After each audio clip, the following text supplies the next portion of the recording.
Hello viewers, আসসালামু আলাইকুম। হাজির হলাম আরও একটি গুরুত্বপূর্ণ ভিডিও নিয়ে। আজকের ভিডিওতে আমরা জানব এসএসডি আর এইচডিডি এর মধ্যে পার্থক্য।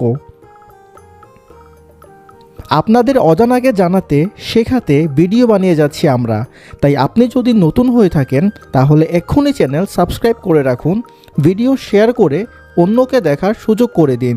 চলুন শুরু করি। প্রথমে বলি এসএসডি বা সলিড স্টেট ড্রাইভ সম্পর্কে। এই ডিভাইসটা একদম আধুনিক প্রযুক্তিতে তৈরি। এর মধ্যে কোনো মেকানিক্যাল অংশ নেই, মানে কোনো কিছু ঘোরে না, শুধু ইলেকট্রনিক চিপ দিয়ে কাজ করে থাকে। ফলে এটি অনেক বেশি দ্রুত একদম নিঃশব্দে কাজ করে, আর ধাক্কাধাক্কিতেও তেমন নষ্ট হয় না। কম্পিউটার 5 সেকেন্ডে অন হয়ে যায়, গেম বা সফটওয়্যার 1 ক্লিকে চালু হয়। তবে এর একটা দুর্বলতা হলো দাম একটু বেশি এবং বেশি স্টোরেজ চাইলেও খরচ বেশি। এবার আসি এইচডিডি বা হার্ড ডিস্ক ড্রাইভে। এটা একটু পুরনো প্রযুক্তি। এখানে ভেতরে একটি ধাতব ডিস্ক ঘোরে এবং রিড রাইট হেড দিয়ে ডেটা পড়ালেখা হয়। এর দাম তুলনামূলক কম, আর বড় স্টোরেজ যেমন 1 টেরাবাইট বা 2 টেরাবাইট পাওয়া যায়। তবে এটি ধীরে কাজ করে, চালু হতে সময় নেয়, শব্দ করে, আর বেশি ঝাঁকুনি খেলে নষ্ট হয়ে যেতে পারে।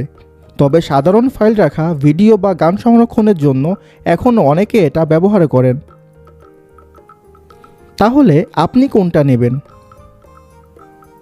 আপনি যদি চান কম্পিউটার বা ল্যাপটপ একদম ফাস্ট চলুক, তাহলে এসএসডি আপনার জন্য পারফেক্ট।